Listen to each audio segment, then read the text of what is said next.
Assalamualaikum warahmatullahi wabarakatuh. Perkenalkan, nama saya Nada Safaria Susilawati, NIM 221410054 dari jurusan Ekonomi Syariah kelas 3B. Di sini saya ingin menjelaskan sedikit materi mengenai filsafat yang kita ketahui dan pentingnya kita mempelajari filsafat. Tugas ini dibuat untuk memenuhi salah satu tugas UTS dari mata kuliah filsafat umum. Adapun penjelasan dari filsafat itu sendiri yaitu, pertama, menurut ahli Poeja Wijatna berpendapat bahwa filsafat adalah sejenis pengetahuan yang berusaha mencari sebab secara sedalam-dalamnya bagi segala sesuatu yang berdasarkan pikiran belaka. Sedangkan yang kedua yaitu Hasbullah Bakri berpendapat bahwa filsafat berupa sejenis pengetahuan yang menyelidiki segala sesuatu secara mendalam, mulai dari ketuhanan, alam semesta, dan manusia, sehingga dapat menghasilkan pengetahuan yang dapat dicapai oleh akal manusia.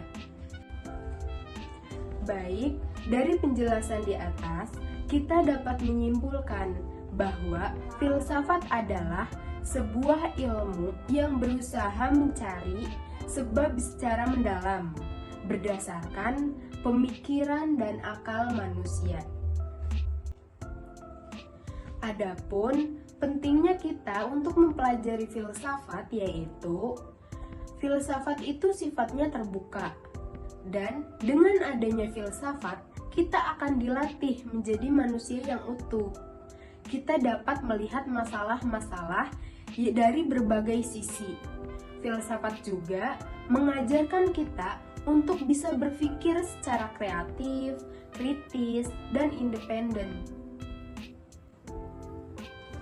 Sehingga filsafat juga mengajak kita untuk dapat memahami dan mempertanyakan ide-ide tentang kehidupan, tentang nilai-nilai hidup, dan tentang pengalaman kita sebagai manusia. Mungkin cukup sekian penjelasan dari saya, kurang lebihnya mohon maaf. Wassalamualaikum warahmatullahi wabarakatuh.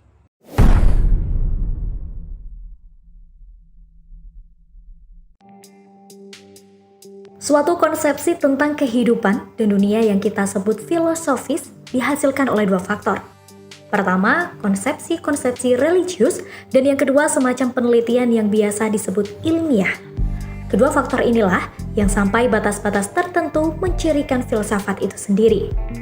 Filsafat, sebagaimana yang disampaikan Bertrand Russell, adalah sesuatu yang berada di tengah-tengah antara teologi dan sains. Sebuah pengetahuan yang definitif adalah termasuk sains, sedangkan semua dogma yang melampaui pengetahuan definitif termasuk ke dalam teologi. Namun di sini, di antara keduanya terdapat sebuah wilayah yang tidak dimiliki oleh seorang pun manusia. Wilayah yang tak bertuan ini, itulah filsafat. Filsafat dimulai di Yunani pada abad ke-6 sebelum Masehi. Setelah memasuki zaman kuno, filsafat kembali ditenggelamkan oleh teologi ketika Kristen bangkit dan Roma jatuh. Periode kejayaan filsafat yang kedua adalah pada abad ke-11 hingga 14 dan diakhiri dengan kebingungan-kebingungan yang berpuncak pada reformasi. Lalu periode ketiga yaitu dari abad ke-17 sampai sekarang ini. Di antara seluruh filosof, baik zaman kuno, pertengahan maupun modern, filosof bernama Plato dan Aristoteles adalah dua tokoh yang paling berpengaruh. Setelah kita sudah membahas Plato beberapa waktu yang lalu, kali ini kita akan mengupas Aristoteles, filosof yang dalam sejarah dikenal sebagai the master of those who know, atau tuan bagi mereka yang tahu. Aristoteles lahir pada tahun 384 sebelum Masehi